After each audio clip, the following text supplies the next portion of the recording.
तो दोस्तों आज मैं एक्सप्लेन करने वाला हूँ एक Indian Telugu language horror comedy social movie को जिसका नाम है कथा कंचिकी मनम इंटिकी, यानी कि the tail goes to Kanchi and we go home. ये एक काइंड ऑफ एंथोलॉजी है, लेकिन इसके अंदर बात यह है कि सारी कहानियां एक मोमेंट पर आकर जुड़ जाती हैं, यानी कि सारे कैरेक्टर एक दूसरे से मिलते हैं और एक दूसरे के दोस्त भी बन जाते हैं।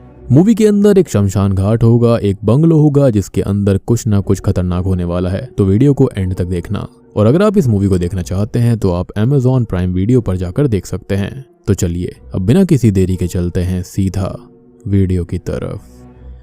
तो मूवी की शुरुआत एक अनाथ आश्रम से होती है जिसका नाम मदर टेरेसा चैरिटेबल ट्रस्ट होता है। यहाँ पर हम एक करोड़पति आदमी को देख पाते हैं जो कि अनाथ बच्चों के लिए काफी सारी चीजें लेकर आया था। और यहाँ मौजूद लोगों की बातों से हमको ये पता चलता है कि ये इंसान इन अनाथ बच्चों के लिए कुछ ना कुछ हमेशा करता रहता है। साथ ही साथ इसके पास मौजूद पैसों का इसको जरा भी घमंड नहीं है, इसलिए इसकी इमेज सभी लोगों के सामने काफी ज्यादा अच्छी थी। अब यहाँ से सीन कट होकर एक छोटे से घर में आता है जहाँ पर एक औरत जिसका नाम धनलक्ष्मी था वो अपनी किस्मत को कोस रही होती है, क्योंकि उसके परिवार वालों ने उसकी शादी एक मूवी स्क्रिप्ट राइटर से कर दी थी जिसका नाम नंदी होता है। लेकिन उसका काम जरा सा भी अच्छा नहीं चल रहा था और इनके घर में पैसों की बहुत ही ज्यादा तंगी थी, जिस वजह से इन्होंने किसी भी चीज का बिल तक नहीं भरा था, साथ ही साथ हाउस रेंट भी नहीं दिया था। यहाँ तक कि ये अपनी बेटी की स्कूल फीस तक नहीं भर पा रहे थे। धनलक्ष्मी तभी नंदी को धमकी देती है कि अगर जल्दी से उसने पैसों का जुगाड़ नहीं किया तो ये इसकी लिखी गई हर स्क्रिप्ट को रद्दी के भाव बेच देगी, जिसको सुनकर नंदी इसको शांत करवाता है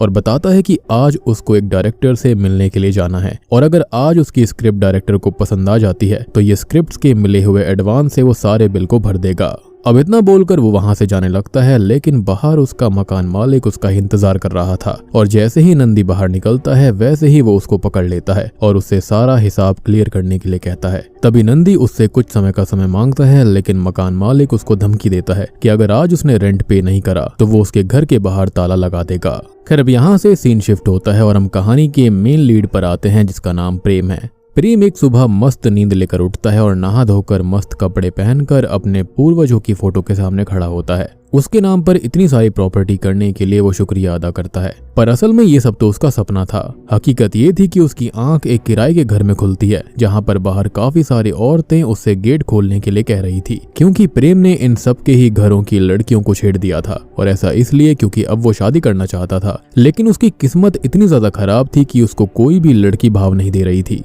खैर तभी प्रेम उन सभी औरतों से बहसबाजी करके उनको बाहर भेज देता है और अब वो फाइनली अपने पूर्वजों की फोटो के सामने आता है जो कि एक टाइम पर राजा हुआ करते थे, उनको काफी बुरा भला कहने लगता है और आगे वो भगवान से ये भी विश करता है कि कम से कम उसकी जिंदगी में एक लड़की तो आ जाए। खैर अब रात में एक सुनसान इलाके में हम कुछ गुंडों को देख पाते हैं जो कि प्रोस्टिट्यूट्स को ढूंढ रहे थे। तभी यहाँ पर एक लड़की आती है जो कि उनसे 20,000 एक रात के लिए चार्ज करती है और ये लोग भी उसकी सुंदरता को देखकर उसको अमाउंट दे देते हैं। पर अब इन सब में बहस होने लगती है कि पहले कौन उसके साथ जाएगा। अब ये लोग इस चीज का फैसला करने के लिए गेम खेलने लगते हैं। अब जितने में ये गेम खेल रहे थे उतने में ही वो लड़की इनको ऐसे ही छोड़कर वहां से चली जाती है और बाद में ये गुंडे उसको ढूंढ नहीं पाते। अब यहाँ से सीन एक गर्ल्स हॉस्टल में आता है जहाँ पर काफी सारी लड़कियां दीक्षा नाम की एक लड़की के बारे में बातें कर रही थी कि वो वापस से 10,000 की शर्त जीत गई। खैर इतने में ही वो लड़की जिसने गुंडों से 20,000 रुपए लिए थे वो वहां पर पहुंच जाती है और तब जाकर हम ये समझ पाते हैं कि वो कोई प्रोस्टिट्यूट वगैरह नहीं थी। असल में वो एक नॉर्मल कॉलेज में पढ़ने वाली लड़की है जो कि शर्त के चलते ऐसे कपड़े पहनकर बाहर निकल गई और अब वो शर्त जीत गई थी। अब यहाँ आने के बाद में वो अपने एक लॉकेट को अपने सभी दोस्तों को दिखाती है जो कि उसकी दादी ने उसको दिया था और उसके हिसाब से जब तक ये लॉकेट उसके पास था तब तक ये किसी शर्त को नहीं हार सकती थी। खैर अब ये अपनी दोस्तों से अपना विनिंग अमाउंट लेती है और जाकर अपने रूम में आराम से सो जाती है। खैर अब इसके बाद सीन आता है जहाँ पर हम कन्हैया नाम के एक चोर को देख पाते हैं जो कि एक घर के अंदर चोरी करने गया था। वो वहां से अब सारा सोना और साथ ही साथ जरूरी सामान उठाकर वहां से निकलने लगता है, लेकिन जब ये नीचे पहुंचता है तो रूम के अंदर से उसे एक औरत के रोने की आवाज आ रही थी। वो अपने पति से घर की दिक्कतें शेयर कर रही थी, साथ ही साथ उससे मर जाने तक की बात भी कर रही थी, जिसको सुनकर कन्हैया को बहुत ज्यादा बुरा लगता है और वो उस सामान के साथ साथ जो उसने चुराया था वो अपना सामान भी उसी घर की अलमारी में रख देता है। फिर जब वो वहां से बाहर निकल रहा होता है तो उसको ये पता चलता है कि जिस रूम के अंदर से उसको आवाजें आ रही थी दरअसल वो टीवी रूम के अंदर था, जिसके अंदर परिवार के सभी लोग बैठकर एक इमोशनल शो देख रहे थे और ये सारी लाइंस उस शो की थी, जिसके चलते उसने अपना ही नुकसान करवा लिया। अब ये ऊपर जाकर वापस से सब कुछ चुरा पाता तभी ये नीचे गिर पड़ता है और मजबूरी में उसे वहां से भागना पड़ता है। खैर अब अगले दिन हम प्रेम को देख पाते हैं जिससे एक पंडित बचने की कोशिश कर रहा था, क्योंकि प्रेम ने उसको शादी करवाने के लिए कहा था, लेकिन लाख कोशिशों के बावजूद भी पंडित प्रेम की शादी नहीं करवा पाया। तब पंडित प्रेम से बात करते हुए ये बताता है कि वो चाहे इस जन्म में कितना भी दान धर्म कर ले लेकिन उसकी शादी नहीं हो सकती। प्रेम अब वापस से पंडित को मनाने में लग जाता है कि वो उसके लिए किसी विधवा लड़की को भी ढूंढ देगा तब भी चलेगा, और तभी पंडित जी के पास एक लड़की का रिश्ता देखने के लिए कॉल आता है, जिसको सुनकर पंडित प्रेम से तैयार होने को कहकर उस लड़की के घर में लेकर जाता है, जहाँ पर प्रेम को शादी करने की बहुत ही ज्यादा जल्दी थी। लेकिन यहाँ भी उसकी किस्मत फूटी होती है, क्योंकि वो लड़की पहले से ही 3 महीने प्रेग्नेंट होती है। पर क्योंकि प्रेम को तो बस शादी करनी थी, इसलिए वो इस लड़की से भी शादी करने के लिए हाँ बोल देता है। मगर प्रेम की अच्छाई को देखकर वो लड़की ही उससे शादी करने के लिए मना कर देती है और लास्ट में प्रेम से ये कहती है कि you deserve better than me. अब ये देखकर प्रेम थोड़ा सा सेंटी हो जाता है और अब उसको पंडित जी संभालते हुए ये कहते हैं कि वो उसके लिए किसी न किसी लड़की को जरूर ढूंढेगा, क्योंकि वो दिल का काफी अच्छा है। खैर अब वापस से कन्हैया के पास सीन शिफ्ट होता है और वो घर के अंदर घुसता है और बड़े ही आराम से यहाँ पर एक के बाद एक सबको बेहोश करके सब कुछ चुरा लेता है। तभी यहाँ पर हम एक लड़की को भी देख पाते हैं जिसके घर में चोरी हो गई थी और चोर उसकी आंखों के सामने घूम रहा था, लेकिन ये बेचारी पबजी ही खेले जा रही थी। मतलब देख रहे हो पबजी की बीमारी कितनी बुरी होती है, चोरी भी हो जाए पता नहीं चलता, इतना ज्यादा एडिक्टिव होता है। एंड थैंकफुली मैंने आज तक इस गेम को कभी भी अपने फोन के अंदर लैपटॉप के अंदर इंस्टॉल ही नहीं किया। खैर अब वहीं नंदी अपने दोस्त के पास आया हुआ था, क्योंकि उसकी स्क्रिप्ट इस बार भी सिलेक्ट नहीं होती। साथ ही साथ वो जहां पर भी अपनी स्क्रिप्ट्स को लेकर जाता था वहां पर सभी लोग उससे हॉरर स्क्रिप्ट्स मांगते थे, लेकिन ये फैमिली ड्रामा लिखा करता। अब इस चीज के सॉल्यूशन में इसका दोस्त उसे कुछ हॉरर मूवी सजेस्ट करता है और उन्हें देखने के लिए बोलता है ताकि उसको आगे की हॉरर मूवीज के लिए आइडिया मिल पाए। दूसरी तरफ प्रेम लड़की के मामले में वापस से अपनी किस्मत आजमाने पहुंच जाता है एक प्रोस्टिट्यूट के पास में, और अब वो उसको भी शादी करने के लिए कन्विंस करने लगता है। लेकिन बाद में जब वो प्रोस्टिट्यूट इससे इसकी सैलरी के बारे में पूछती है तो प्रेम को पता लगता है कि ये प्रोस्टिट्यूट ही महीने का उससे 10 गुना ज्यादा कमा लेती है और अब यहाँ से भी इसको खाली हाथ लौटना पड़ता है। साथ ही साथ प्रोस्टिट्यूट से भी उसको सेम डायलॉग सुनने को मिलता है कि यू डिजर्व बेटर। खैर तभी उस बेटर लड़की के सपनों में खोया हुआ प्रेम वहां से बाहर आता है, जहां पर उसकी नजर कुछ गुंडों के ऊपर पड़ती है जो कि एक सुंदर लड़की को छेड़ रहे थे। तभी प्रेम जो कि आशिक मिजाज आदमी है उसको इस लड़की को देखते ही प्यार हो जाता है और ये उसको बचाने के लिए उन सभी गुंडों से भिड़ता हुआ उन सबको बहुत मारता है। लेकिन उसके दिल के अरमान आंसू बनकर तब बह जाते हैं जब उसे ये पता चलता है कि वो लड़की उसको भैया बोलकर वहां से चली गई है। अब इस बात से प्रेम बहुत ही ज्यादा फ्रस्ट्रेट हो जाता है। अब तभी हमें नंदी को दिखाया जाता है जो कि अपने दोस्त के सजेस्ट करने पर पूरी रात हॉरर मूवीज देख रहा था और सुबह उसके दिमाग पर इस चीज का इतना गहरा असर होता है कि उसकी बीवी, उसकी बच्ची, साथ ही साथ उसका मकान मालिक, सब में उसे भूत नजर आ रहे थे जो कि उसको बात बात पर ताना दे रहे होते हैं, इसलिए वो वहां से भाग जाता है। खैर तभी हम उस हॉस्टल वाली लड़की दीक्षा और उसके दोस्तों को वापस से देख पाते हैं जिनकी नजर भी कुछ गुंडों पर पड़ती है जो कि कॉलेज के बाहर एक लड़की को छेड़ रहे थे। और यहाँ पर अब दीक्षा की दोस्त वापस से उससे शर्त लगाती है कि अगर वो बिना हंगामा करे उस लड़की को बचा लेगी तो वो उसको पैसे देगी। खैर ये सुनकर दीक्षा इस चैलेंज को एक्सेप्ट करती है और पहुंच जाती है उन गुंडों के सामने, जिनको दीक्षा उस लड़की को छोड़ने के बदले में उसके साथ कॉफी पर चलने का ऑफर देती है। ये बात सुनकर वो गुंडे भी उस लड़की को छोड़ देते हैं और तब दीक्षा इनको एक नंबर देती है जो कि उसी लड़की का था जिसने दीक्षा से शर्त लगाई थी, जिससे कि वो लोग यहाँ से चले जाते हैं और दीक्षा शर्त को वापस से जीत जाती है। खैर अब वहीं प्रेम जो कि सारी उम्मीदें शादी की छोड़ चुका था वो एक बहुत ही बड़े स्वामी जी के पास जाकर अपने बारे में पता करने की सोचता है और उसी सेम स्वामी जी के पास में हम लोग नंदी को भी देख पाते हैं जिसको आज सुबह से ही भूत दिख रहे थे। तभी स्वामी जी समझ जाते हैं कि उसे भ्रम हुआ है तो वो कोई मंत्र पढ़कर उसके सब कॉन्शियस माइंड को स्थिर करते हैं, जिसके बाद नंदी सही हो जाता है। खैर तभी वहां कन्हैया आ जाता है जो कि स्वामी जी से ये पूछता है कि उसका भविष्य क्या होगा और वो चोरी कैसे छोड़ सकता है। उसको देखते ही स्वामी जी बताते हैं कि अगर उसने चोरी नहीं छोड़ी तो वो एक भूत बंगलों के अंदर कैद हो जाएगा और बहुत ही बुरी चीजें उसके साथ होंगी। लेकिन उसको इस बात पर यकीन नहीं होता और वो वहां से चला जाता है। खैर तभी वहां पर प्रेम आता है जो कि अपनी समस्या के बारे में उनसे पूछता है। तब स्वामी जी उसको ये बताते हैं कि इसमें उसकी कोई गलती नहीं है, उसके पूर्वजों ने जो गलती करी थी उसका हर्जाना वो भुगत रहा है। और ये सुनकर प्रेम को बहुत गुस्सा आता है। तभी हम दीक्षा को देख पाते हैं जिसे अगले दिन वही गुंडे पकड़ लेते हैं जिनको उसने अपनी दोस्त का नंबर दे दिया था और उनको दीक्षा की चालाकी के बारे में पता चल गया था, जिसके चलते वो उसको शूट कर देते हैं और दीक्षा बहुत दूर जाकर गिरती है। और अब गुंडों के यहाँ से जाने के बाद में उसके सभी दोस्त उसकी बॉडी के पास पहुंचते हैं, लेकिन इस बार भी दीक्षा दादी के दिए हुए लॉकेट की वजह से बच गई थी, जिसके लिए वो शाम को उनका शुक्रिया करती है। तब उसकी एक दोस्त ये बोलती है जिनकी इच्छा जीते जी पूरी नहीं होती, वो लोग भूत बन जाते हैं और शायद दीक्षा की दादी ही भूत बनकर बार बार उसकी हेल्प करती है। लेकिन दीक्षा को आत्माओं पर, भूत वगैरह पर विश्वास नहीं था और उसे ये सब बस उसका लक लग रहा था। खैर, अब दीक्षा की ऐसी बातों को सुनकर उसकी फ्रेंड उससे ये कहती है कि उसे एक और शर्त पूरी करनी होगी, उसे रात भर शमशान घाट में गुजारनी पड़ेगी, जिसके लिए वो मान जाती है। रात में हम प्रेम को भी सेम शमशान घाट में देख पाते हैं, जो कि अपने दादा और अपनी 2 दादियों की कब्र के सामने आकर उन्हें बुरा भला कह रहा था और क्योंकि उसने बहुत ही ज्यादा शराब पी ली थी तो वो वहीं बेहोश हो जाता है। तभी हम नंदी को भी देख पाते हैं जो कि खुद भी शमशान घाट में आया था ताकि वो एक बहुत बढ़िया स्क्रिप्ट लिख पाए। वो इस चीज से काफी डर रहा था, लेकिन फिर भी वो हिम्मत करके एक जगह बैठ जाता है। खैर, थोड़ी देर के बाद में हम कन्हैया को भी यहीं आता हुआ देख पाते हैं जो कि पुलिस से बचने के लिए यहाँ पर आ गया था। और तभी यहाँ पर हम सफेद साड़ी में दीक्षा को देख पाते हैं जो कि जानबूझकर ऐसा गेटअप बनाकर आई थी ताकि कोई भी रात में उसको छेड़ ना पाए। अब नंदी अपनी स्क्रिप्ट को बोल बोल कर रीड कर रहा था कि तभी उसकी नजर दीक्षा के ऊपर पड़ जाती है, जिसको देखकर वो काफी डर जाता है और यहाँ से भागने की कोशिश करने लगता है। अब भागने के दौरान वो प्रेम से टकरा जाता है जो कि बेहोश पड़ा हुआ था। तभी नंदी को लगता है कि ये लाश है और इसलिए यहाँ से भागने लगता है। साथ ही साथ कन्हैया की भी नजर प्रेम पर पड़ जाती है और उसको भी ऐसा लगता है जैसे कि ये एक लाश है, लेकिन यहाँ भी ये चोरी से बाज नहीं आता। वो प्रेम का सारा सामान चुराने लगता है, लेकिन तभी प्रेम की भी आंख खुल जाती है, जिसको देखकर कन्हैया यहाँ से भागने लगता है। वो डर जाता है कि लाश उठ कैसे गई और इस तरह से ये चारों एक दूसरे को भूत समझकर एक दूसरे से डरते हुए पूरे शमशान घाट में इधर उधर भागने लगते हैं। लेकिन प्रेम, जिसको प्यार का भूत चढ़ा हुआ था, वो असल जिंदगी में प्यार करने के बजाय भूत से ही प्यार करने का डिसाइड कर लेता है और यही सब सोचते हुए वो पहुंच जाता है दीक्षा को इम्प्रेस करने के लिए जो कि भूत के गेटअप में थी। और अब यहाँ पर प्रेम और बाकी सबको पता चल जाता है कि इनमें से कोई भी भूत नहीं है। खैर, अब रात ज्यादा हो गई थी, इसलिए ये लोग पास में ही एक घर में पहुंच जाते हैं जिसके अंदर ये रात में रहने का डिसाइड कर लेते हैं। पर जब ये लोग अंदर घुसते हैं तो बाहर हम डेमोनिक हैंड्स को देख पाते हैं, यानी कि जैसा कि स्वामी जी ने यहाँ पर कहा था कि अगर वो चोरी करेगा तो यहाँ पर पहुंचेगा भूत बंगले के अंदर, तो शायद से ये वही हो सकता है।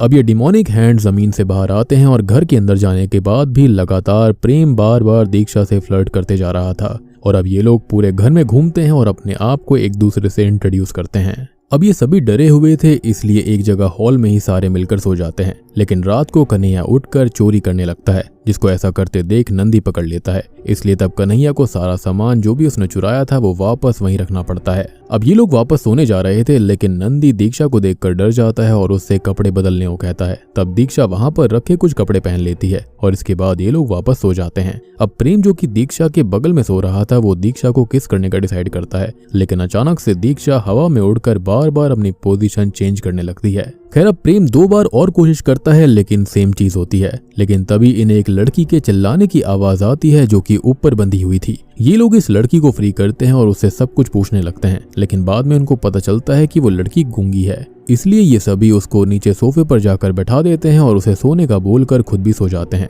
अब रात में प्रेम, जिसका मन अभी भी दीक्षा को किस करने का था, वो वापस से अपने काम पर लग जाता है। लेकिन तभी इन सबको वापस से किसी के चिल्लाने की आवाज आती है। अब तभी ये सब देखते हैं तो वो लड़की उठी हुई थी और बहुत ही ज्यादा क्रीपी वे में इन सब की तरफ देख रही थी। ये देखकर कन्हैया नींद खराब करने के लिए बच्ची के ऊपर चिल्लाने लगता है। खैर, अब ये बच्ची इन सभी को बहुत ही बुरी तरह पेटने लगती है। साथ ही साथ वो नंदी को खत्म करने वाली थी, लेकिन तभी उसको फोन उसकी बेटी का आता है जिसकी रिंगटोन उसकी बेटी की आवाज की थी, जिसको सुनकर ये बच्ची वहीं रुक जाती है और खुद भी एक छोटी सी बच्ची की तरह एक्ट करते हुए अपने माँ बाप के बारे में पूछने लगती है। ये देखकर सभी बहुत शॉक्ड हो जाते हैं और तब कन्हैया को लगता है कि ये लड़की इनको बेवकूफ बना रही है, इसलिए ये वापस से उसे बुरा भला बोलने लगता है। जिसको सुनकर बच्ची भड़क जाती है और पास में रखी हुई तलवार को उठाकर कन्हैया को मारने के लिए बढ़ती है। लेकिन तभी वहां टीवी चालू हो जाता है जिसके अंदर एक एंकर शो को होस्ट कर रही थी। ये देखकर लड़की भी अपना नाम मैरी बताते हुए एंकरिंग करने लगती है और ये देखकर बाकी सब वापस से कुछ न कुछ सोचने लगते हैं। अब कन्हैया फिर से गलती करता है और उसको बहुत ही बुरा भला बोलता है, जिसके चलते ये बच्ची उसे फिर से मारने पीटने लगती है। लेकिन अब इस बच्ची की नजर नटराज की मूर्ति पर पड़ती है, जिसके चलते वो बहुत अच्छा डांस करती है और सबको ये लगता है कि या तो ये मेंटली अनस्टेबल है या फिर इसके अंदर एक से ज्यादा आत्मा है। इसलिए सब मिलकर इस लड़की को सुनाने लगते हैं और वो बच्ची रोने लगती है। खैर, अब इनकी बातों से इस बच्ची को काफी गुस्सा आ जाता है, जिसके चलते वो सबको मारने पीटने लगती है। लेकिन यहाँ पर प्रेम तो खाली दीक्षा से शादी करना चाहता था। ऐसी सिचुएशन में भी उसे शादी करनी थी। लेकिन तभी नंदी का फोन बज पड़ता है, जिससे कि ये बच्ची फिर से छोटी सी बच्ची बनने लगती है। और ये देखकर यहाँ पर नंदी सिचुएशन को संभालने के लिए प्रेम को लड़की का बाप बना देता है और दीक्षा को मम्मी बना देता है। साथ ही साथ नंदी और कन्हैया इसके चाचा और मामा बन गए थे। खैर, अब इसके बाद में थोड़ा सा फैमिली ड्रामा होता है, लेकिन रात को ये बच्ची दीक्षा और प्रेम को मारने लगती है, जिसको देखकर नंदी और कन्हैया गाना गाते हैं तो वो डांस करने लगती है। और अब वापस से वो छोटी बच्ची के रूप में आकर पिज्जा ऑर्डर करने के लिए कहती है। अब पिज्जा वाला वहां पर आता है, जो कि बहुत ही अजीब इंसान था, औरतों की इज्जत नहीं करता था, साथ ही साथ अपनी गर्लफ्रेंड से अबॉर्शन करने की बात कर रहा था, जिसको सुनते ही ये बच्ची गुस्से में आ जाती है और उसको मारने लगती है। खैर, अब ये सबको वापस से मारने ही वाली थी, लेकिन तभी घर का जो मालिक होता है वो वहां पर आ जाता है, जो कि कोई और नहीं बल्कि वही करोड़पति था जिसको हमने मूवी की शुरुआत में दान धर्म करते हुए देखा था। और इसने ही इस बच्ची को यहाँ पर पकड़ के रखा था। यहाँ पर वो अपने साथ स्वामी जी को भी लेकर आया था, जो कि इस बच्ची को देखकर ही समझ जाते हैं कि इसके अंदर काफी सारी आत्माएं हैं और वो उसको अपनी शक्ति से काबू में करते हैं। वो इस बच्ची से पूछताछ करना शुरू करते हैं कि आखिर उसके अंदर कौन कौन है। तो तब जाकर ये जवाब आता है कि उसके अंदर नजिया, महालक्ष्मी, मैरी और कावेरी की आत्माएं हैं, जिनके मम्मी पापा नहीं थे और ये चारों ही इस गूंगी लड़की के साथ उसी अनाथ आश्रम में रहा करती थीं, जिसके अंदर वो करोड़पति दान धर्म किया करता था। लेकिन ये सारी चीजें बुरी चीजों को छुपाने के लिए थी। असल में वो इन सबको एक एक करके ले जाया करता था और अपनी हवस का शिकार बनवाया करता अपने दोस्तों से और खुद। बात रही कि यहाँ पर ये सभी आत्माएं डांसर, पुलिस ऑफिसर और पेंटर वगैरह की एक्टिंग क्यों कर रही थी, तो असल में लक्ष्मी एक डांसर, नाजिया एक पुलिस ऑफिसर, कावेरी एक पेंटर बनना चाहती थी और माया एक एंकर। इसलिए ये आत्माएं ऐसा बिहेव किया करती थी। और ये आदमी इतना अच्छा बिहेव किया करता था कि सभी इसको डैडी बोलकर बुलाया करते थे, जिसके चलते इसने इस गूंगी लड़की को भी ले जाने का डिसाइड किया। लेकिन उसको पता चल गया था कि इस लड़की को सब कुछ पता है, जिसके चलते डैडी ने उसको यहाँ पर बांध दिया था। लेकिन जब अपनी साथी को ऐसे मुसीबत में इन आत्माओं ने देखा तो उसके शरीर को इसने पजेस कर लिया। वहां से फिर उसने सभी गुंडों को भी भगा दिया था और इसके चलते ही डैडी यहाँ पर स्वामी जी को लेकर आए थे। और उसी सेम रात पर यहाँ कन्हैया, प्रेम, दीक्षा और नंदी भी आ गए थे। खैर, अब कहानी प्रेजेंट टाइम में आती है तो डैडी इसको झूठा बताने लगता है, लेकिन स्वामी जी जानते थे कि डैडी झूठ बोल रहा था, जिसके चलते स्वामी जी सारी आत्माओं को बोतल के अंदर कैद कर लेते हैं। लेकिन डैडी की हरकतें देखने के बाद में स्वामी जी समझ जाते हैं कि उन्होंने गलती करी है, जिसके चलते वो आत्माओं को फ्री कर देते हैं। और जो आत्मा होती हैं वो प्रेम और उसके साथियों में आ जाती हैं और अब डैडी के साथियों के साथ लड़ने लगती हैं। तब डैडी भी खुद यहाँ से डरकर भागने लगता है और बाहर जाने पर उसे काफी सारे अघोरी मिलते हैं, जो कि बुरी शक्तियों का साथ दिया करते थे। इसलिए वो डैडी की मदद करते हुए प्रेम और उसके साथियों से लड़ने लगते हैं और ये चार आत्माएं इन सभी के सामने बहुत ही ज्यादा कमजोर पड़ रही थी। इसलिए अब प्रेम भी इनसे लड़ते हुए बेहोश हो जाता है। तब दीक्षा सामने आती है और उन सभी आत्माओं को चिल्ला चिल्ला कर इनकी मदद करने को बुलाती है, जो कि मरने के बाद भी नाजिया जैसी लड़कियों की मदद करना चाहती थी। ये देखकर सारे अघोरी हंसने लगते हैं, लेकिन तभी यहाँ पर काफी सारी आत्माएं आ जाती हैं, जो कि सब की सब प्रेम के अंदर समा जाती हैं। तब प्रेम सभी अघोरियों को बहुत बुरी तरह से मारता है और साथ ही साथ अंत में वो इनके गुरु को भी मार देता है। ये देखकर डैडी वापस से यहाँ से भागने की कोशिश करने लगता है, लेकिन अब नाजिया, कावेरी और बाकी सब इसे यहाँ से भागने नहीं देती और डराते हुए उसे एक कब्र में दफन कर देती हैं, वो भी जिंदा, जिससे कि सब शांत हो जाता है और अब वो गूंगी लड़की वापस से अपनी सहेलियों से मिलती है। और यहाँ पर अब दीक्षा और प्रेम भी अंत में इनसे बात करते हुए वादा करते हैं कि अनाथ बच्चों के लिए इनसे जितना हो पाएगा वो करेंगे, जिसके बाद में वो चारों आत्माएं भी मुक्त हो जाती हैं और ये लोग खुशी खुशी बात करने लगते हैं। जहाँ पर अब दीक्षा भी प्रेम से शादी करने के लिए तैयार हो गई थी, यानी कि फाइनली उसने अपने पुरानी चीजों को खत्म कर दिया। जितना भी बुरा कुछ उसके पूर्वजों ने किया था उसने उसको अच्छे में बदल दिया था। और नंदी को भी यहाँ पर स्टोरी मिल गई थी। साथ ही साथ कन्हैया भी चोरी छोड़कर नंदी का असिस्टेंट बनने का डिसाइड करता है और बूम, इसी के साथ में ये मूवी यहीं पर खत्म हो जाती है। तो दोस्तों, ये थी एक Telugu comedy horror social movie की कहानी। उम्मीद करता हूँ कि आपको पसंद आई होगी। पसंद आई है तो वीडियो को लाइक कर देना, चैनल के ऊपर नए हैं तो सब्सक्राइब कर लीजिए। तो मैं आप सबको मिलता हूँ अगली वीडियो के साथ।